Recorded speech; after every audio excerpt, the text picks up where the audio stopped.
Welcome back. You're watching Sunday edition here on KTN News. Let's get back to talking about corruption.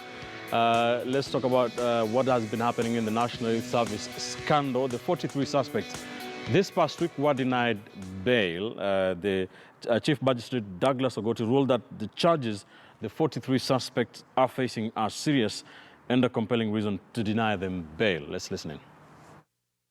The charges facing the accused persons are grave offences affecting the economy of the country as a whole and thereby posing serious threat to the financial health of the country and, in the opinion of the court, which can lead to anarchy, threat to peace and threat to national security. The court has put in place elaborate measures by the way of pre-trial conferencing to ensure speedy trials in these cases. For this reason also bail is denied as the trials will not delay. All parties are encouraged to participate fully in the pre-trial conferences and allow the trials to hit the road as soon as possible. These actions lead to economic sabotage and deny Wanjiku, the common citizen, basic rights including but not limited to good health, education, employment, food, shelter, and leads to death. That limb, Your Honor, it is wrong for the state to start from the premise that these people are already guilty. They're not. They are mere suspects. And the state has talked about some 9 billion, 8 billion. The charge it reads here cumulatively is around 780 million. It cannot go on record to incite the public. 9 billion shillings is linked to the accused, so that it is sensationalized to deny them bail. Just to be very... All right, that is earlier this week. Let me start with you, learned friend Kipchumba Karori. There has been this debate. Some people are saying, of course, the suspects and the lawyers, the defense team are saying that this ruling is eroding the presumption of innocence still proven guilty. But the judge says this is a serious crime. It could lead to anarchy and it could be a national security issue. What is your take on this? Was he right to deny the suspect bail? The learned judge, the learned magistrate did not get the philosophy quite well. Look at it this way. Today we say this is a serious offense. There are capital offenses in this country. They are bailable. You can be given bond. But saying the net effect of saying that that is a serious offense, you did not deserve bail, is wrong ab initio. The point that should be stressed is this. We had a task force on the bail terms and everything, and it was regularized. It was led by Justice Lydia Chode. It came out with 7 conditions on which must be fulfilled for one to be given bail. And one of those conditions, none of them existed in that case. Mm-hmm. Secondly, what precedent are we setting when we say the presumption of guilt, presumption of innocence? It means until a court, which I presume that is one of such a courts, convicts you, you are supposed to be innocent till then. But by trying to make bail or denying bail somebody as a punishment, it's wrong. Secondly, judiciary should not be pushed into a corner where they are fighting corruption. Judiciary should remain independent. The work of judiciary is not to absorb public pressure or executive pressure. Mm-hmm. Judiciary in itself, the difference between judiciary and activist groups is that judiciary is guided by the law. All right. They do not respond to some pressure. Let me be from the devil's advocate. Kenyans always say that we are not serious in the fight against corruption. We need to be decisive and firm. This is part of it, isn't it? But then widen the bracket a bit and look at it this way. 2 years ago, we had the president and the deputy mm-hmm. were charged in the International Criminal Court. They were given bail. They were outside here. Do you want to tell us, or does Magistrate Ogoti want to tell the country that those offenses are more serious than the ones at ICC? No. Bail is a right which each Kenyan is born with. It is inherent. You do not acquire it as you walk around in this country. You do not acquire it by the charges a police station will prefer against you. This is something you are born with. Yes, it is discretionary, but it must be given out. The reasons must be compelling. When government tells the court that these people stole 9 billion, 9 billion in itself is not an offense. It has not been proven. Great. Prove the offense, and you can waive the terms of the bail. The other thing is this. We have very many corruption cases, suspects walking free. They were given bail. The net effect of that ruling was that all these people now need to be arraigned afresh or their terms to be varied.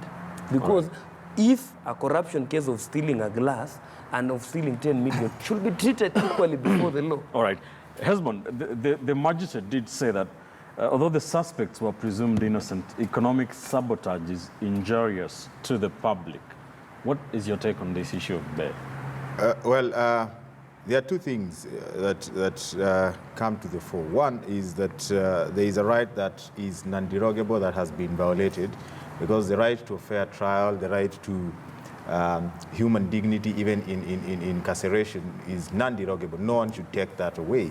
And there's a sense in which the court appears to have taken that away. And then the second thing is probably what my learned friend here is saying, that based on what is going on and the past that we've seen, there seems to be an emerging trend where everyone seems to be fighting corruption. You know, and the judiciary is perceived to be getting sucked into this fight against corruption. And therefore, for them, it becomes a clear statement of intent. Isn't it because they have been, in the past, accused of being, handing suspects just slaps on the wrists? And you see, if they've been doing the right thing in the past, why are they turning back to do something else? So have they been doing the wrong thing in the past? I think they've been doing the right thing in the past. They've been prosecuting cases based on the evidence adduced in court and the prevailing circumstances. But I think we are perceiving a situation where they are focused more on the prevailing circumstances, that there's this political goodwill, there's this public psyche that calls for, the fight against corruption, and the risk of getting sacked is in itself detrimental, because then we are reducing corruption to a fight that we have to agree that now we are fighting, and we move away from the due process of the law. In Kenya, the law that we have today is very clear. You are innocent until proven guilty. In Kenya, and we draw from very many instruments globally, that there are rights that are non-derogable. Even if you are accused, you have a right to be treated with dignity. You have a right to a due process of the law. And there's a perception that some of these individuals, among the 40-something individuals who have been charged, that a few of them are being denied because the judiciary and let me say the political class wants to be seen to be united in a concerted effort to fight corruption. And for me, that is a very dangerous position to take. Mark, Judge Ogoti did say that the court had made plans for speedy hearing of the cases. Does that make things any better? I must congratulate him, number one, for choosing to have speedy resolution to these cases. That's what we need. Number two, very easy statement. Economic terrorists, like all terrorists, should be denied bail. End of story. Good stuff. Vigilante. Just a minute. No, Karuri, you must remain calm so that I make my position. Let's hear this. Just hold on to that. I've ceded my time to this because on this we agree. Okay, now, Ben, let's go to Article 49.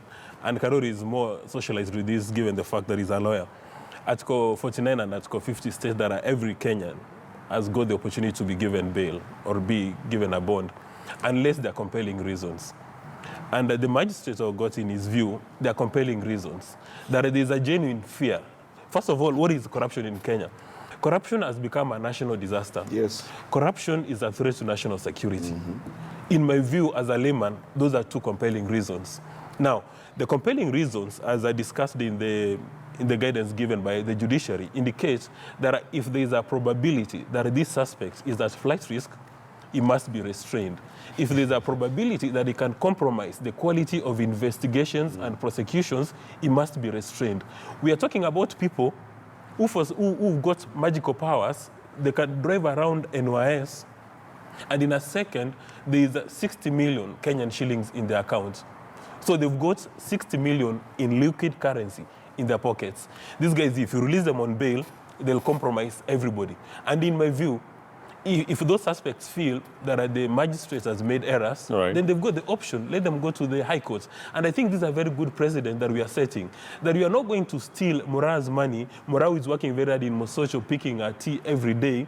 You steal the money, you are arrested in the morning because you've got tough lawyers like Karori, you negotiate for bail or bond, and then before the end of the day, you are out, you are having single malt whiskey and steak at above your choice and laughing at the entire Kenya saying these guys are stupid. So if you are offended, please go to the high court. But I think in the first instance, if you've been accused of corruption, you must be denied bail. So that, unajua, there used to be a program in Swahili, iwe funzo kwa wengine wanataka kufanya mambo kama hayo. So aren't we, before I come to Kipchumba, aren't we, or is in the country running the risk of trying these corruption cases via the public court of appeal? No, far from it. In the guidelines given by the judiciary, by the Chief Justice, is indicated that if the prosecution has presented a case which seems to be overwhelming in its nature, the judge or the magistrate has got the option to deny somebody bail or bond. And in my view, we're not going to allow corrupt architects to go loot the entire treasury. I mean, you've seen, we are talking about 6 billion Bobia. These guys who've looted 6 billion, if he gets arrested tomorrow morning, a few hours later he'll be out, and with this 6 billion, you know, in America they've got a saying that money talks. I don't want to complete it, but money talks. So this guy with 6 billion, he can compromise the entire system. You know, by the time you are stealing 6 billion from Ketraco, you are a clever thief, you are a clever man. So these guys cannot be allowed to compromise the system. Let them cool their heels behind bars. Councillor, what do you say before I go to you? There is something we are missing. If today I have tremendous evidence that person X stole my car, even if they were given bail for 100 days, it will not erode the evidence. I will always, if I have a watertight case, no matter the amount of days they are outside, and witnesses can disappear. Let me give you this. That is why we should not victimize suspects because of the weakness of state structures. The issues or the compelling reason, one, flight risk. Two, if the suspect has in the past been given bail and failed to turn up in court. Three, if there is sufficient evidence that the suspect will tamper with evidence. This, let's take for example Linda Omolo. She presented herself to the police station, she recorded a statement. Which other compelling reasons are there? Don't tell me the offense is serious. Each offense has its sense of seriousness. And by saying, the church might say also that the economic terrorism, we do not have any known law that has something like economic terrorism. So we cannot develop law because of a problem. The law should be in itself, should protect rights. The law should not be used for vigilantism. The way we are fighting this corruption is not sustainable. And we will be here again to do a post-mortem after the cases, these guys are acquitted. Because look at it this way, there's another thing we are not doing. You go to the same court, you have 43 suspects, all of them lumped in one charge sheet. We have another case, the same suspects with different charges, but with the same witnesses and a different prosecution team. What does that tell you? The problem that the state suffers because of not being organized should not be meted on citizens. They might be thieves, they might be all manner of names, but they remain human rights. Mark the Church. Let's be very clear. I don't know why Kipchumba is saying that tampering with evidence is a reason for which bail can be denied, and then continuing to say that their rights have been withdrawn. Let's be very clear. The moment you grant any of those people bail, they will make sure that every record they can find, every witness they can silence will be silenced. The state has witness protection agency. It is not on them to do that. Let's be very clear. The witness protection agency receives less than 300 million shillings a year. Is that the problem of the people who have been charged? Can I finish my statement? When you were defending the indefensible, I kept quiet. Now I'm defending the defendable, you're talking. You understand? So let's be clear that as a country, these are extraneous circumstances. Let me tell you, the country is in a state of war.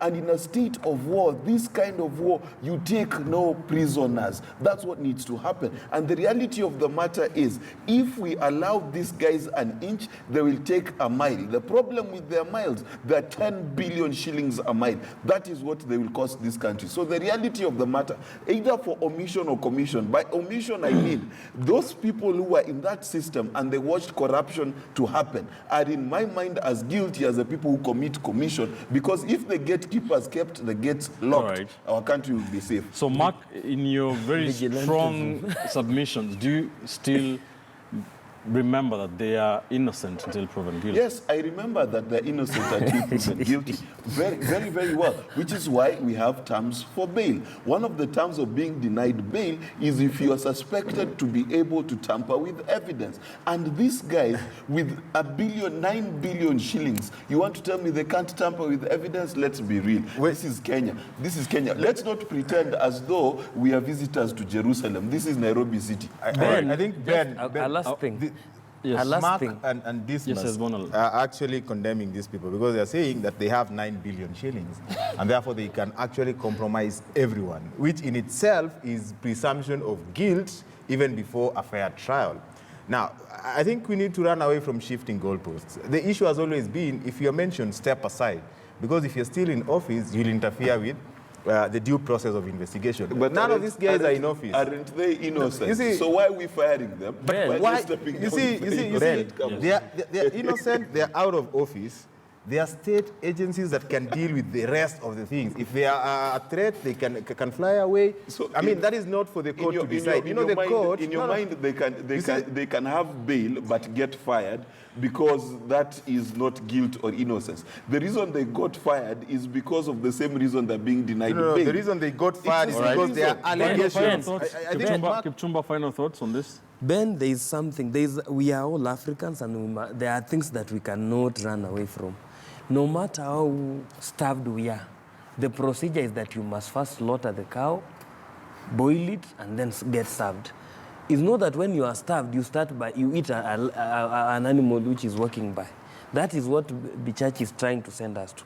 We should not and we cannot allow legal vigilantism to take charge of the fight on corruption. That is an irreducible minimum. One, in the long run, and I'll remind the church, 10, 20, 1 year down the line, that bail is not a punishment in itself. Bail is a right. And as a right, you do not need to do anything. All you need to do is just to go to court and demonstrate that Ben Kitili here is not ABCD, which the law says he should be.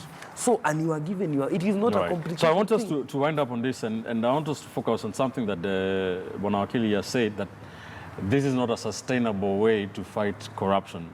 Dismas, as you make your final submissions, do you think this is sustainable? And remember, those suspects have been denied bail. The PS, Lila Molo, is still at the KNH private wing. I've seen some headlines saying that she's enjoying a 5-star meal. Enjoying a five-star treatment while the rest, and that she's fine. What is your take on all this, the way the country is approaching this?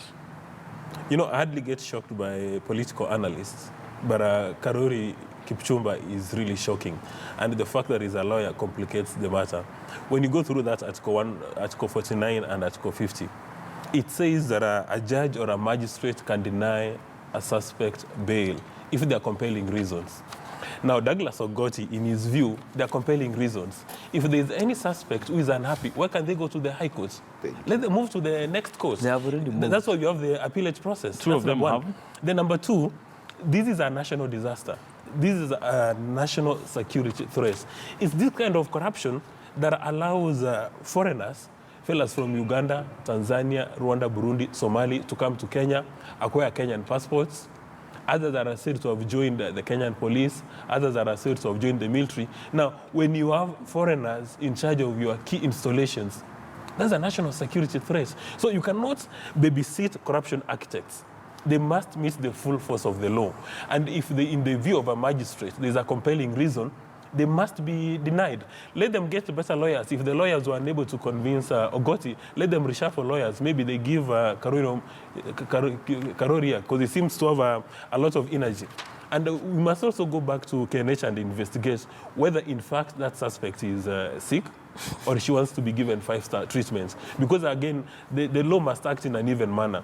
The same thing which works for the goose must work for the gander. So if somebody has stolen 2,000 bob at the Huduma Center or been compromised by 2,000 bob and is behind bars, we cannot afford to be treating people from different planks. All right. Because of corruption in Kenya, now corruption in Kenya has become a key success factor. If you want to succeed in life, you must engage in corruption. All right. Public servants, instead of working for the interests of Wanjiku, they're working on the interests of maximizing profits. How else do you explain that you can now buy a wheelbarrow or you can buy a pen or a towel at 1,000 bob?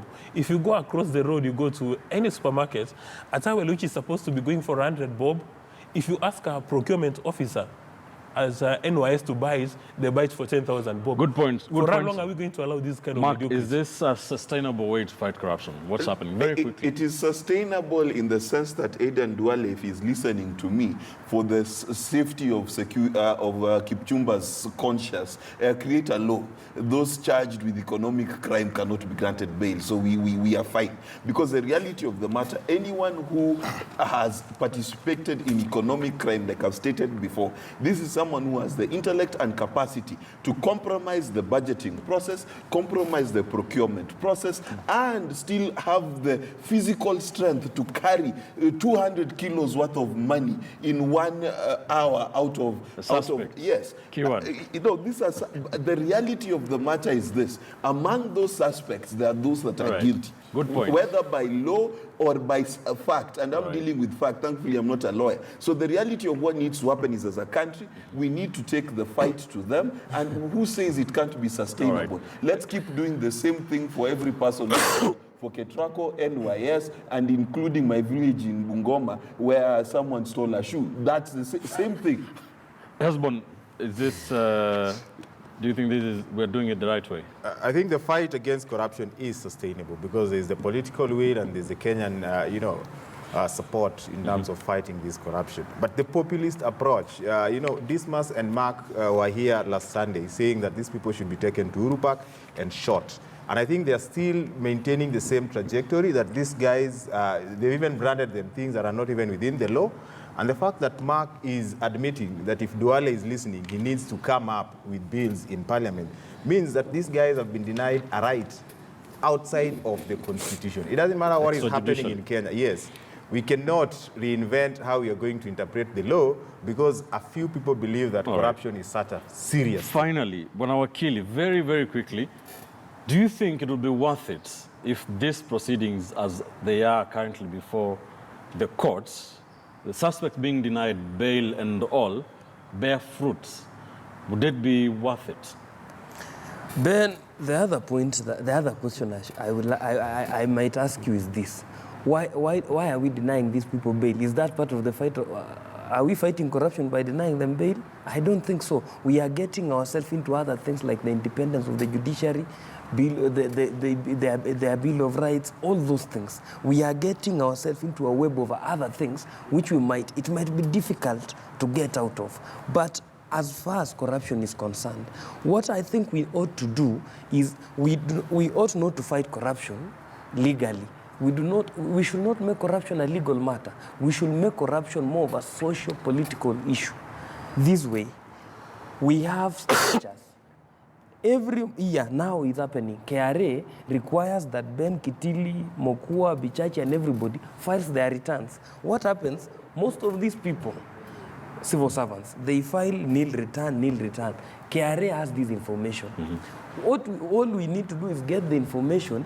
If Ben Kitili filed that my return is 200,000, anything that you have that is not sustaining the 200,000, we put it to work asset recovery, and we have another process. Great. Two, let us have a law that tries to buttress some issues. There are things which are not clear.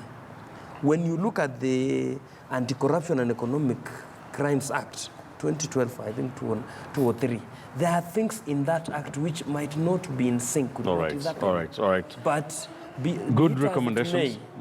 We need to prosecute corruption cases back to back. All right. Thank you. Good recommendations, very good discussion on this issue.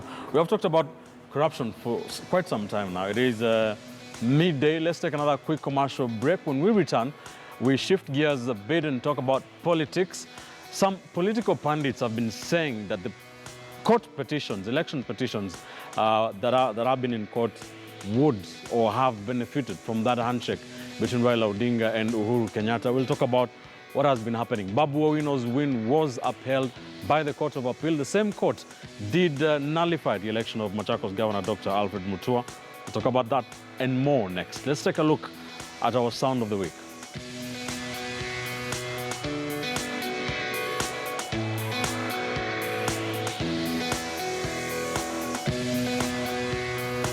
That we must condemn is the habit by some members of parliament coming to cause distraction. We have distractions because they believe it is only good to fight corruption if it is touching on another tribe and not another tribe.